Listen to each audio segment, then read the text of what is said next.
안녕하십니까. 9월 6일 OBS 뉴스 오늘 출발합니다. 전원책의 훈수로 오늘은 출발해 보도록 하겠습니다. 주인공인 전원책 변호사 자리했습니다. 어서 오십시오. 예, 안녕하세요. 제가 주인공은 아닙니다. 앵커가 주인공이시죠. 그러면 둘 다 주인공이라고 하시죠. 예. 자, 오늘 나왔던 여론조사 한국갤럽 여론조사 대통령 지지율 살펴보도록 하겠습니다. 23% 긍정평가 23%입니다. 취임 이후에 두 번째로 낮은 지지율 2주 연속 계속되고 있습니다. 부정평가는 67%. 화수목 조사했고요. 표본오차는 플러스 마이너스 3.1%.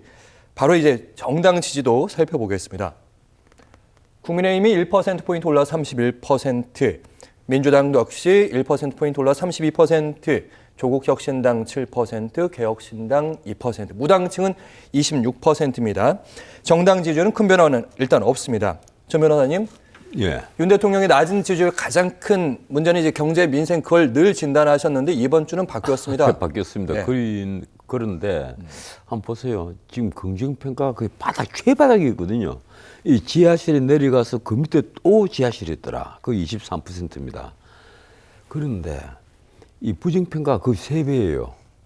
이 67%면 3배보다 약간 모자라는 건데 사실상 뭐 이게 표본오차 차이가 플러스 마이너스 3.1이니까 6.2 범위 안이니까 거의 3배라고 봐야 돼요. 그러니까 윤 대통령 보고 이 고기를 끄덕이는 사람들은 한 사람, 그리고 고기를 젓는 사람이 3사람이 있다는 얘기입니다. 굉장히 무서운 거예요. 그리고 윤 대통령이 좀 고민을 해야 되는데 문제는 이제 윤 대통령은 워낙 그 고집을 많이 피운다는 그런 이미지가 지금 국민들이 너무 많이 강해요. 뭐 저 같은 사람 또 조금 여유 있게 가고 이 귀를 좀 열어 놓으시면 좋지 않겠느냐 이제 이런 말씀을 제가 드리는데 이 귀를 여는 게 이제 오늘 좀 좋은 뉴스가 하나 나왔습니다. 가령 2020년도에 그 의대 정원을 확대하는 것을 유예하겠다는 한동훈 대표의 안에 대해서 그거 가능하다. 한번 여야, 의정 이 네 쪽에서 예. 한번 협의체를 하나 만들어 보자. 그 얘기 이제 후반부에 집중적으로 다루겠습니다. 그래서 이제 그런 얘기가 나왔으니까 그래도 이제는 좀 귀를 여는 게 아닌가 하는 생각을 조금은 합니다. 예. 하는데 결국은요, 이 의료 개혁 이것이 왜 윤석열 정부에 독이 되었겠습니까? 윤석열 대통령이 본인이 가는 길은 늘 옳다는 어떤 그 뭐라고 할까 그 고집 같은 것이 너무 강해요. 이 지도자는 그 특히 대통령에게는 예. 이 생각지도 않은 수많은 질문들이 어느 날이고 책상 위에 놓인단 말이에요. 그러면 늘 마음을 열고 있어야 됩니다. 그리고 귀를 연다는 것이 자기 반대파에게 뭐 귀를 열라 이게 아니에요. 우리 국민들이 표준적인 의견이 어떤가. 그리고 거기에 무조건 맞추라는 게 아닙니다. 본인이 어떤 생각하고 있는 지향점이 있다면 그리고 국민들을 설득을 해야 된다면 설득을 해야 될 포인트가 어딘지를 정확히 알아야 돼요. 그래 설득이 되죠. 그런데 윤 대통령은 아주 초질관이었습니다. 10년 뒤에는 의사가 15,000명이 모자란다. 예. 무조건 지금 20명씩 늘려야 된다. 여기에는 한 명도 못 뺀다. 2,000명은 가짜 뉴스라고 오늘 근데 이제 뉴스 나오던데요? 오늘은 윤 대통령이 그건 가짜 뉴스다. 내가 뭐 꼭 그 2,000명을 꼭 고집한 것은 아니다. 이제 이 말씀을 하셨으니까 확 구멍이 뚫린 거예요. 뭐 뭔가 확 막혀 있다가 확 뚫린 느낌을 준단 말이에요. 갑자기? 예, 그런 말씀 한마디만으로도 대통령실에서 나온 그 얘기 한마디만으로도 그리고 제가 뭐 이 방송을 누군가가 그 비서들이 체크를 해서 보고를 할지 안 할지는 모르겠는데 정말 보고를 한다면 이 말씀은 꼭 좀 대통령께 해주셨으면 좋겠어요. 대통령께서 귀를 그냥 여는 것이 아니라 문자 그대로 활짝 열어라. 활짝 열어야 된다. 이 귀를 연다는 것이 반대파의 의견을 듣는다기보다는 네. 우리 국민들에게 정말 필요한 것이 뭔가 활짝 열어야만 그게 눈에 보이는 거예요. 지금 대통령이 그걸 못 보고 있단 말이에요. 정말 국민들에게 간절한 것이 무엇인지 그러니까 하시는 말씀이 응급실에 가봐라.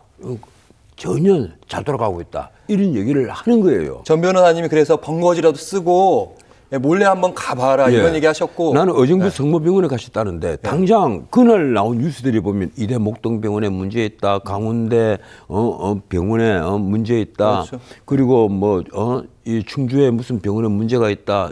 그리고 심지어 조선대에서는 그 가까운 데 있는 여학생이 100m밖에 안 떨어져 있는데 예. 그런데도 왔는데 전문의가 없기 때문에 이 전공의조사도 해당 전공의조사도 없기 때문에 결국 다른 병원으로 가게 됐고 결국은 이렇게 돼버렸다.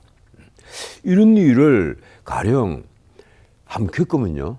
그 가족은 물론 그 모든 주변의 사람들이 한이 맺힙니다. 그런데 대통령께서 그걸 알아야 돼요. 예. 왜 이런 일이 발생을 하는가. 올 연초에 갑자기 의대정원을 열린다면서 전공의들이 반발이 시작됐단 말이에요.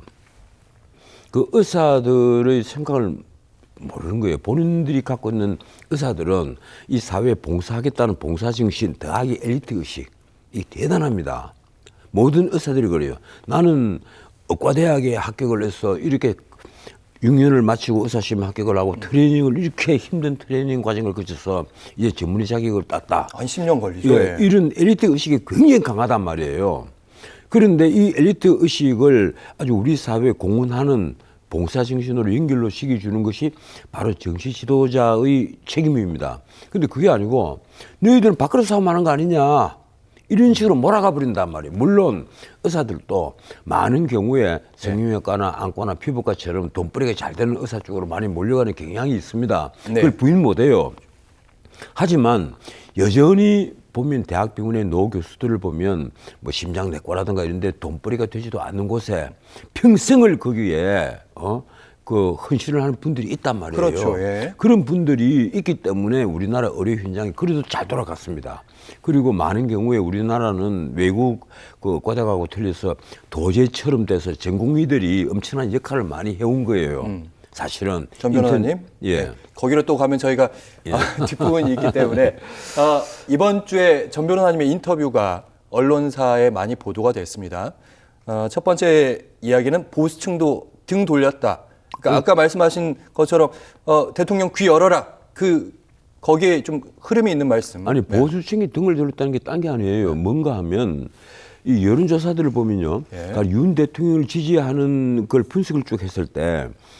그 국민의힘 지지자 중에서 윤 대통령을 누가 지지하느냐. 이번에도 갤럽도 마찬가지입니다. 57%가 돼요. 그런데 따지고 보면 한 8, 90%가 돼야 되는데 불과 57%만 윤 대통령을 지지합니다. 자당의 대통령을, 자당에서 배출한 대통령을 지지하는 게 불과 50% 남짓하다는 얘기예요. 그리고 그렇죠. 보수층에서는 드디어 50%가 무너져 버렸어요. 그 지난주 조사를 보면 51%에서 무너져서 43%가 됐어요. 그래 보수층의 절반이 지금 윤 대통령을 보면 고개를 돌린다는 얘기예요. 이거 무서운 얘기입니다. 네. 윤 대통령이 물론 오랫동안 뭐 보수 활동을 해와서 보수 정치인으로서 대통령이 된 건 아니에요. 보수 정당에서 윤 대통령을 영입을 해서 이제 국민의힘에서 윤 대통령을 자당의 대통령 후보로 만들었고 그래서 정권을 다시 탈출을 했단 말이에요. 그런데도 이 보수층에서 그동안에 꾸준히 한 70% 정도는 윤 대통령을 지지한다. 이런 이제 적어도 60%, 많게는 한 70% 윤 대통령을 지지한다. 이래 됐는데 이번에 50%가 무너져 버린 겁니다. 그 43% 정도로 줄어들어 버렸어요. 예. 이러니까 저 같은 사람이 보면 깜짝 놀라죠. 이거 완전히 민심 이반이 어느 선을 넘은 것이 아니냐. 네. 보수층이 절반 이상이 윤 대통령을 싫어한다고 하면, 지지하지 않는다고 하면 민심이 이반하고 있다는 증거가 됩니다. 알겠습니다. 그래서 용산에서는 아주 고민을 해라. 용산 참모들이 뭘 하고 있느냐. 그 얘기를 지속적으로 여러 경로를 통해서 전달하셨다는 얘기까지도 아니 저는 들었습니다. 방송 자체를 많이 한 것도 아닌데 이 저 같은 소리를 한 사람들이 좀 드물었겠죠. 이러니까 여기저기서 뭐 솔직히 말하면 인터뷰 요청을 해오면 저는 대부분 거절을 합니다. 거절을 안 할 수가 없잖아요. 자꾸 나와서 촉새심 자꾸 떠들어 본들 뭘 하겠어요. 저희 방송에 나와주셔서 감사합니다. 여기는 제가 아주 인연이 깊은 곳이니까. 근데 그래서 요즘에 쓴소리 좀 하셔가지고 좀 좀 볼멘 소리 좀 들으셨겠어요. 아유, 전 변호사님이 예. 도와주셔야지 뭐. 아니 뭐 가까운 한두 사람이 나한테 지나간 거라서 좀 선을 넘으신 거 아니에요? 그 농담을 하더라고요. 그냥 좀 심하십니다. 그거 이런데 내가 생각해도 조금 심한 표현을 쓰긴 썼어요. 정신 차려라. 이러면 예, 귀 예. 열어라 이 말씀 때문이니까. 예, 조금 자, 전 변호사님. 심했습니다. 예, 다음. 예. 대통령의 태도 권로를 변화시키는 데 있어서 그런 말들도 필요한 거니까요. 다음 문제. 대통령의 국정 지지율을 발목을 잡는 원인 중에 하나가 김건희 여사 문제입니다. 바로 명품백 의혹. 이 명품백 의혹이 검찰 수사로 이제 마침표가 찍힌 게 아니라 오늘 대검에서 수사 심의위가 열리고 있습니다. 뭐 밤늦게 뭐 결정 난다고 하는데 지금 검찰총장이 이제 곧 떠나잖아요. 네. 자기 떠나기 전에 쉽게 말하면 면피용 그 수사 심의를 하는 거죠. 이 담당 그 검사들이 수사를 해서 내린 결론은 지금부터 정해져가 있었어요. 뭔가 하면 청탁금지법이었으니까. 청탁금지법은 법에 처벌 조항이 없어요. 이러니까 당연히 무혐의입니다. 그리고 그다음에 이제 논의가 됐던 게 변호사법 위반, 뭐 알선 이런 수재, 건데, 예. 알선 수재, 직권남용, 뭐 뇌물수수, 증거인멸 이런 건데 예. 뇌물수수도 안 되죠. 왜 그런가 하면 이게 자기 직무와 연관성이 있어야 되는데 대통령 부인이 직무를 하는 것이 대통령 부인은 어떻게 보면 민간인이에요. 공직자가 아니니까 뇌물은 아니고. 그러니까 이 뇌물수수 문제도 좀 이상한 거고 말이 안 되는 거죠. 그리고 알선 수재라 하면 자기 남편이 대통령이잖아요. 예. 그래서 이제 남편에게 뭔가 알선을 하는 그 수재를 했다. 그렇죠. 이 재물을 받으면서 남편에게 뭔가 이제 알선을 했을 것이다. 돈을 이렇게 뭐 예. 민간인이 공직자에게 줬다 뭐 이런 느낌. 예, 알선 수재인데 글쎄요 이게 과연 알선 수재가 될까? 예. 어떻든 예, 원칙적으로 이 자꾸 이상한 법 조문을 끌고 오는 것 자체가 좀 웃기는 거예요. 이게 그 박근혜 대통령의 적폐청산을 한다고 했을 때 윤석열 수사팀장이 가장 정가의 보도처럼 휘두른 게 바로 직권남용입니다. 형법 123조. 형법 교과서에 딱 있는데 그동안 아무도 그걸 그들도 보지도 않았어요. 전혀 1년 내도록 법정 밖에 붙은 죄명에 수많은 법정이 있는데 형사법 중에 붙은 죄명에 직권남용을 내가 본 기억이 없습니다. 그런데 어느 날 갑자기 박영수 특검에서부터 온통 직권남용이야. 이게 불러서 조사하면 혐의가 직권남용. 야, 이 직권남용에 대해서 이제 교과서 광고 나오겠구나 이랬는데 아니나 다를까 지금 또 직권남용이 대한민국 검찰의 정가의 보도시험 돼 갔습니다. 권력을 다스릴 때는 직권남용보다 더 좋은 게 어디 있느냐.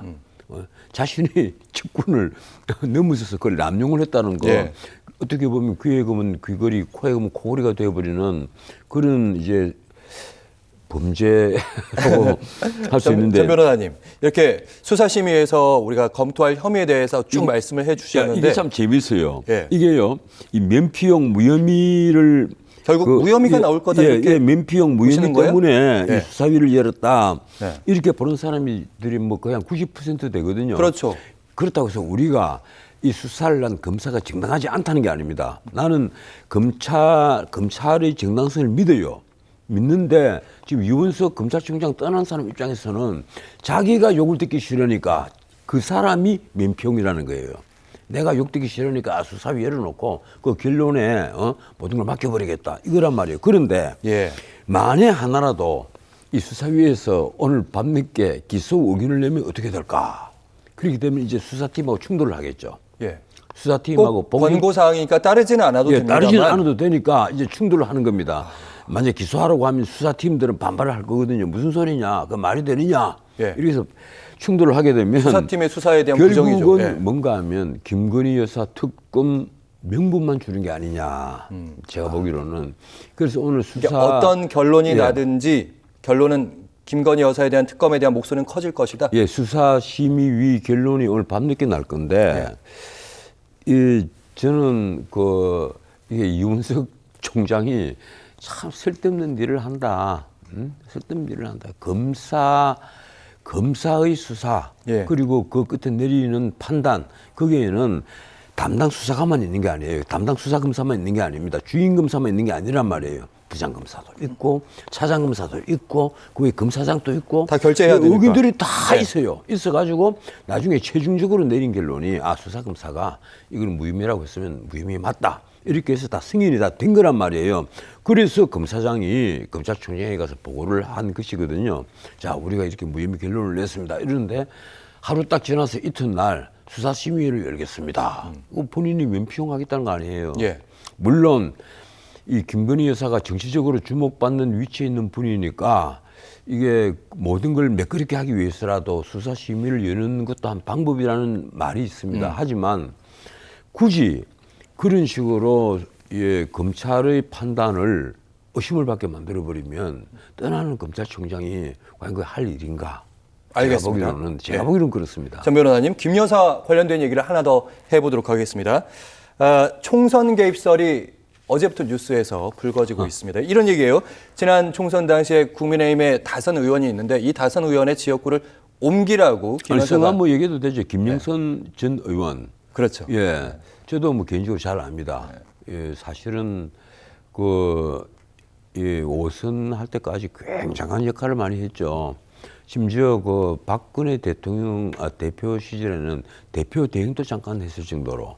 그리고 그 정치 활동을 하는 동안에 아주 무난하게 잘해왔어요. 내가 보기엔 큰 흠길이 없었는데 본인이 이제 자기 고향으로 내려갔잖아요.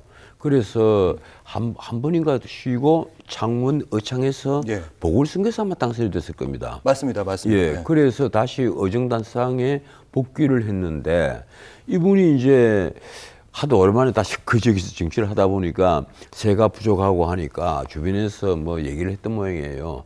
조혜진 의원 또 나도 이제 낙동강 벨트로 간다 뭐 이렇게 얘기를 했고 하니까 나도 그럼 가볼까 이래서 낙동강 벨트로 가겠다. 예. 이렇게 해서 아마 김해 갑입니까? 왜 그쪽으로 가겠다 이러는데 거기서 컷오프가 되어버렸단 말이에요. 그렇죠. 문제는. 그러니까 아예 뭐 공천 그 자격도 못 받았어요. 공관위에서 네. 애초에 경선에도 붙이지 그러니까요. 않고 컷오프를 시켜버렸다면 자 누가 보더라도 그게 김건희 여사 입김이 작용한 건 아니겠죠. 김건희 여사가 만약에 김영선을 밀었다면 낙동강 빌드까지 보내놓고 나서 경선조차 붙이지 않았겠습니까? 그 정도로 김건희 여사가 힘이 없지는 않았을 거란 말이에요. 그래서 대통령실 고위 관계자가 이렇게 얘기하고 있습니다.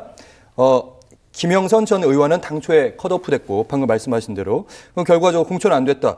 이거 무슨 공천 개입이냐? 공관위에서 충분히 심사한 건데 이렇게 얘기하는데 이렇게 해명을 안 하면 또 김 여사가 그러니까 문자 메시지를 보냈다 안 보냈다 여기에 대한 얘기가 없어. 차라리 반박을 할 때는 김 여사는 그런 문자 메시지 보낸 적이 없다.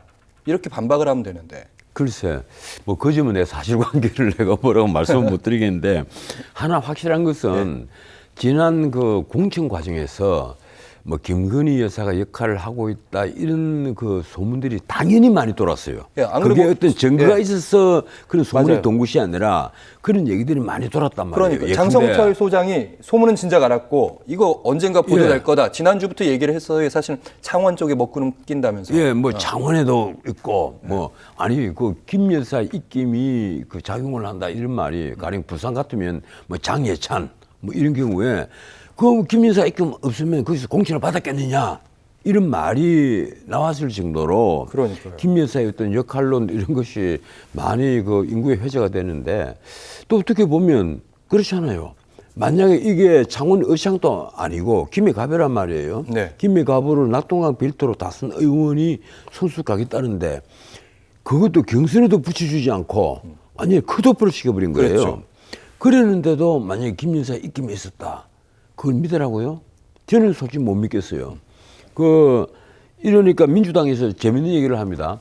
뭐 실패한 주가 조작은 주가 조작이 아니란 말이냐 이러는데 그 말 한 사람은 대한민국 판례를 제대로 확인을 안 하고 한 얘기입니다.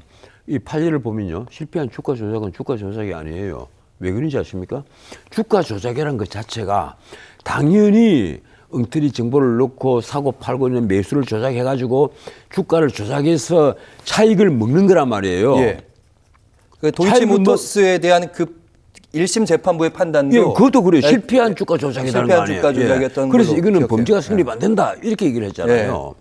그 말은 뭔가 하면 주가 조작 그 자체는 차익을 이렇게 먹어야 되는데 이런 먹지도 못한 이런 행위는 범죄가 이미 성립이 안 됐다 이 얘기예요. 근데 이건 주가 조작이 아니라 선거에 관련된 부분이다. 그러니까 아니 민주당에서 아. 실패한 주가 조작이라고 해서 주가 조작이 아니냐 이런 주장을 한단 말이에요. 그러면 이 거꾸로 생각해서 가령 우리가 전 정권에서 김정숙 여사가 어떻게 공천에 개입을 했다 막 이러는데 그거 경선에도 안 붙고 컷오프가 됐다 이러면 그림을 그런데도 보면 만약에 이쪽에서 계속해서 김정숙 여사를 거론을 하면 민주당에서 뭐라고 얘기를 했겠어요. 역지사지로. 솔직히 말이 안 되는 얘기잖아요. 경선에서 그 다선 의원이 그것도 뭐 선거를 처음 하는 사람도 아닙니다. 김영선 의원 같으면 그래도 무게감 있는 중진 의원인데 이 중진 의원이 컷오프가 됐는데 그걸 두고 아니 용산 김건희 여사가 힘을 썼다 이렇게 말하면 그 지나가는 개가 웃죠. 여사가 만약에 정말 그런 일이 있으면 여사는 김 여사가 등장했는데 이걸로 끝났겠느냐? 예, 불가능하다. 그 말이 안 되는 얘기죠. 지나가는 개가 웃을 얘기죠. 아니, 근데 만약에 김 여사가 네. 다른 쪽에 그 공천에 힘을 쓴 흔적이 있다 이러면 그건 내가 믿겠어요. 근데 이런 식의 루머를 벌써 내가 알기로는 한 2달 전부터 흘리고 있었단 말이에요. 사실은 그때 당 전당대회로 다시 복귀를 해보면 예. 그때 김건희 여사의 문자메시지 익심 논란으로 혹시 한동훈 그때 전당대회 지금 당대표가 그러니까 그때 문자들이 막 공개됐단 말이죠. 예. 그 문자 공개된 것 말고도 더 있지 않았을까. 그래서 언론에 지금 관심은 혹시 이걸로 끝나지 않고 더 뭐가 나오지 않을까. 더 있었으면 예. 한동훈 쪽에 있는 주변 몇 사람들 뭐 그 사람들이 그동안에 그랬지 않을까. 아니 진중권 그 같은 분은 그때 이미 그랬어요. 다 공개가 되기 전에 뭐라고 얘기해는 우리는 다 봤는데 얘기를 했단 말이에요. 그 주고받은 문자 내용 다 봤는데 그 말은 뭔가 하면 본인이 전화기에 들어가 있는 문자를 옆에 있는 측근들이 봤다면 그 문자는 이미 주변에 공개를 다 했다는 얘기예요. 한동훈 당시 비대위원장이 다 예. 공개를 했다는 얘기지 않습니까? 그리고 나서 심지어 온갖 얘기들이 다 공개가 된 거예요. 나중에 그 문자를 어느 쪽에서 공개했느냐. 심지어 용산 쪽에서 공개를 했다. 글쎄요. 이미 본인들은 주변에 다 이게 다 보이스로 간에 봐서 다 봤다는데 뭐 새삼스럽게 용산 쪽에서 그걸 공개를 했다니 안 했다니 하느냐. 예. 내가 지금 윤석열 대통령 김건희 여사 편을 드는 게 아닙니다.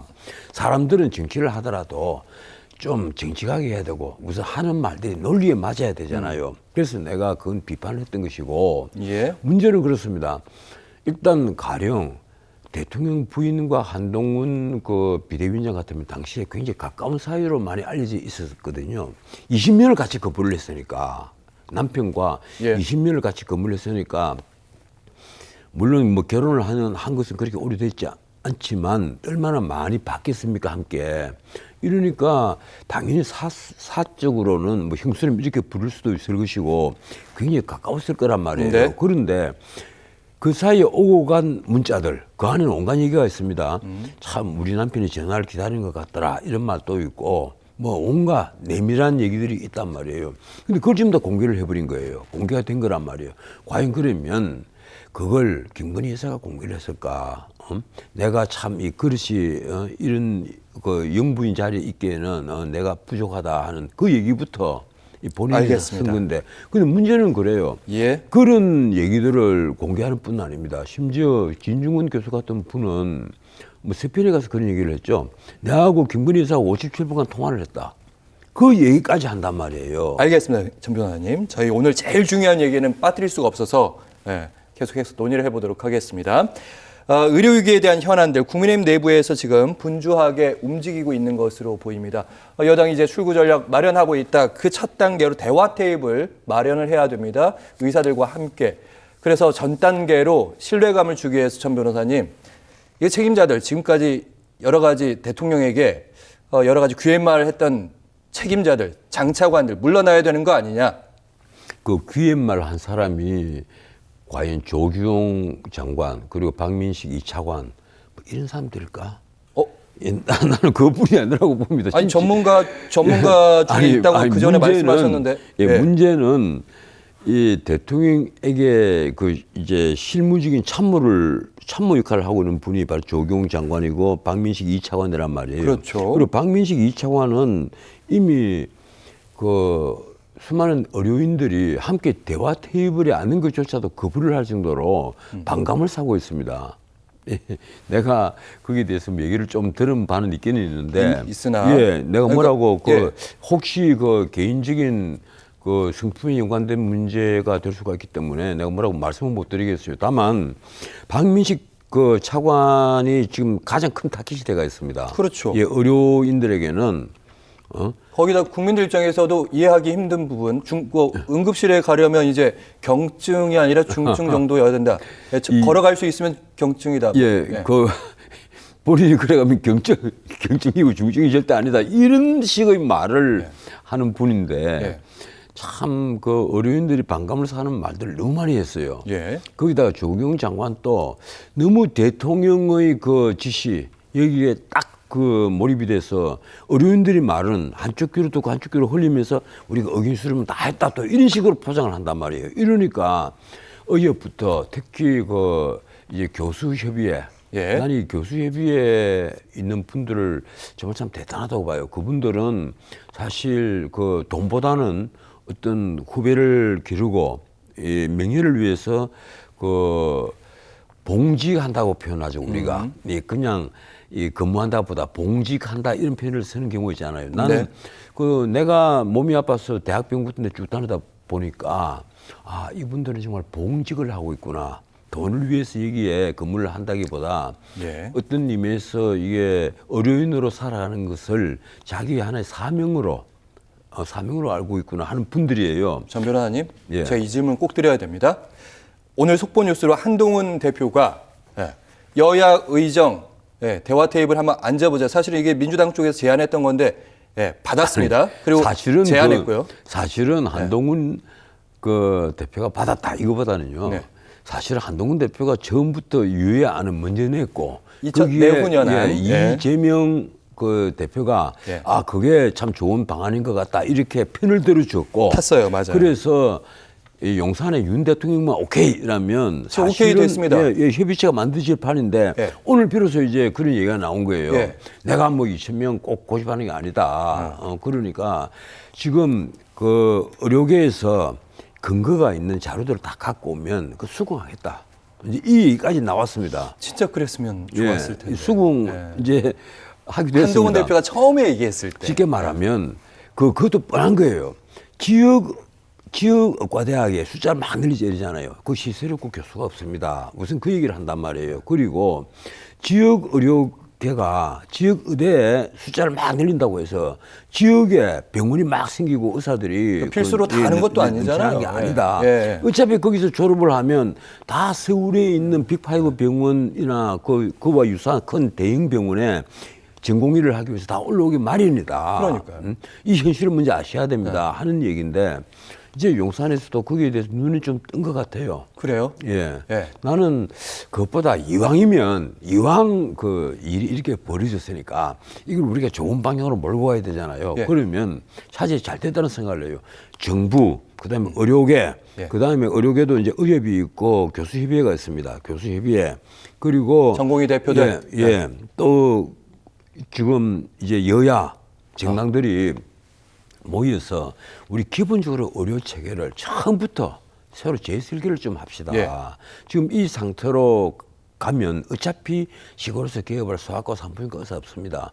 가령 그런데 시골에서 산부인과 그 위급 환자가 생기면 우리가 어떻게 해야 될지 이런 의료 체계를 만드는 거. 원점에서 이걸 다 논의해야 되는 거예요. 새로 만들자. 새로 좀 만들자. 그래서 가령 수가도 차등 적용을 하고 그런 데서는 시골에서 근무하는 이게 분들을 위해서 수가도 좀 높게 책정을 해주고 그리고 심평원에서도 어지간한 거는 그 심사 대상을 다 빼라. 의사들 편하게 해라. 우선 의사들이 제일 겁을 내는 것이 소아과가 특히 많다고 그래요. 그 의료 조금만 잘못하면 의료 사고가 돼갖고 의사들이 다칠까 겁을 낸단 말이에요. 이게 응급실에서 제일 큰 문제가 바로 그거예요. 환자들이 들어와도 자기가 이게 확신이 들지 않으면 쉽게 메스를 소극적인 잡지 못하는 아무래도 거예요. 소극적인. 근데 전 변호사님 이 질문 꼭 지금 일단 분위기가 좋고요. 지금 추석 앞두고 국민들 걱정이 높았는데 뭔가 풀려나가는 것 같아요. 대통령실의 인식이 정말로 확 달라지고 이제 확 좋은 답안으로 갈 거라고 보십니까? 이 나이든 그 교수들 그룹은 예. 아마 그 오늘 이 결정에 대해서 상당히 그 좋아할 겁니다. 그런데 아직 그 젊은 전공의들은 불안하겠죠. 이거 뭐 이런다고 해봤자 뭐 하느냐. 지금 차라리 개업하지 않으면 내만 손해다. 이런 생각을 갖고 있는 분들이 의외로 많아요. 어떻게 해야 되죠, 그러면? 굳이 그리고 한국 의료 시장에 내가 있을 필요가 있느냐. 해외에 나가도 된다. 그러니까 싱가포르라든가 민대 가서 다시 그 추가로 뭐 공부를 할 게 있어요. 하고 나서 나는 다른 편한 데서 예. 의사로서 존경받으면서 살겠다. 뭐 이런 생각을 하고 있는 젊은 의료인들도 많이 있단 말이에요. 그렇겠죠. 그래서 조금 그 나는 우리 정부가 이왕 이제 이렇게 마음을 열었으면 좀 확 열어서 좀 포용을 해서 좀 새로 설계를 하고 좀 우리 그 의료뿐 아닙니다. 의약까지 다 포함을 해서 좀 그 이게 좋은 의료 환경을 예. 빨리 만들어야 되겠다. 우리 안 그래도 한국 의료 환경이요 세계에서 굉장히 놀라운 눈으로 당연합니다. 보고 있던 의료 환경이었어요. 그러니까요. 왜 그런가 하면 내셔널 헬스 서비스 NHS 시스템을 갖고 있는 영국이나 아니면 독일, 이탈리아 같은 나라에서 그 국가에서 돈을 막 대가지고 의료 환경을 만들어 놓은 그런 나라들에서 환자들이 수술 시간을 기다리지 못해서 우리나라로 그 정도. 이스라엘로 미국으로 다 왔단 말이에요. 알겠습니다. 그런데 그만큼 우리나라 의사들이 헌신적으로 지금까지 활동을 해온 것은 분명합니다. 맞습니다. 예. 이 점을 나는 권력을 가진 쪽에서도 좀 알아서 무조건 숫자만 늘리는 것이 이게 지름길이 아니다. 이걸 좀 알았으면 알겠습니다. 좋을 것 같아요. 예. 한 가지만 더 말씀드릴게요. 네. 변호사 숫자 늘려서 법률 비용이 늘었습니까? 줄었습니까? 줄지 않았단 말이에요. 기업들, 개인들, 변호사 숫자가 제가 개업할 때만 하더라도 서울에서 800명밖에 안 됐습니다. 변호사가. 그런데 지금 변호사님? 아마 한 2만 명 될 거예요. 예. 근데 법률 비용은요 2배, 3배가 됐습니다. 그걸 알겠습니다. 아셔야 됩니다. 거기까지 그러니까 예, 의사도 문제도 늘린다고 해서 마찬가지예요. 어떤 말씀? 거기까지 생각해야 된다. 알겠습니다. 오늘 전원책 혼수 전원책 변호사 함께했습니다. 고맙습니다. 예, 고맙습니다.